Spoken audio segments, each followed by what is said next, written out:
Welcome, everybody, back to Philly Sports Rundown Radio. I'm your host, Dylan Kelly, alongside Joe Cavanaugh and Charles Hettinger. Today, we are talking about the Philadelphia Eagles regular season and some top contending games within there. We'll start at Week 2 against the Vikings. I know Joe has some thoughts about that. Justin Jefferson and Jordan Addison from USC will be coming out and trying to compete. They do not have Dalvin Cook, as he is a free agent now, as they did not do the signing. I do think the Eagles get the W or the win, and we'll see from there. Yeah, Kirk threw 3 interceptions last year, and he's 4-5 on Thursday Night Football. And looks like we have a caller. Yeah, I want to talk about this Vikings game. And obviously the receiving corps is what scares you with the Vikings, right? Justin Jefferson could probably be the best receiver in football. And Jordan Addison, a rookie with some talent. My question is, after seeing what happened last year in that Week 2 primetime game, Darius Slay had Justin Jefferson locked up all night long. So do you guys think that even though they're adding that other receiver in Addison, do you think something similar will happen?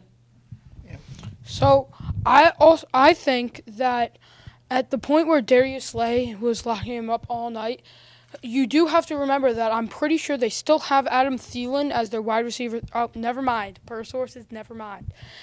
Anyway, but Jordan Addison is a threat, but we also still have Bradbury, which will mean that we have 2 star corners on an upcoming rookie who might not be developed all the way, and a star wide receiver like Justin Jefferson. He's going to be hard to contain, though.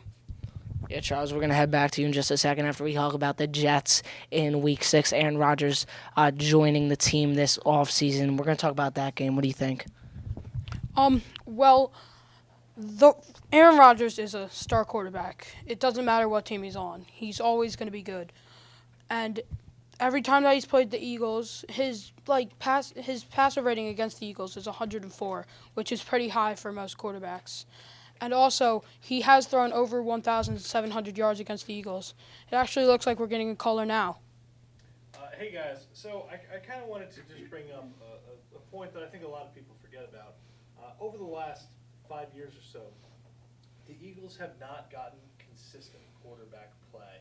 Certainly with Carson Wentz, he had an MVP year, and then he fell off, and there were a whole bunch of ups and downs in there.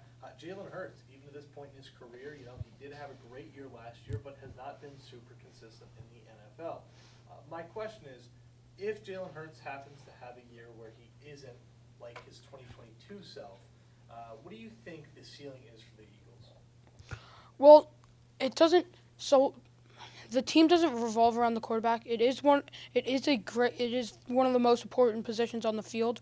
But as long as he can play almost half as good, plus with all the upgrades in the draft on the defense, I think we won't get back to like 13-3 or 13-4, but we will probably win the NFC East. Yeah, I'm not going to sit here and say I'm not worried about the quarterback play, especially from Jalen Hurts. But as we go through the schedule, we have games like Chiefs, we have games like the Bills, Dolphins. They're all games I worry about. And I think if we take at least 3/4 of those games, we'll be sitting pretty.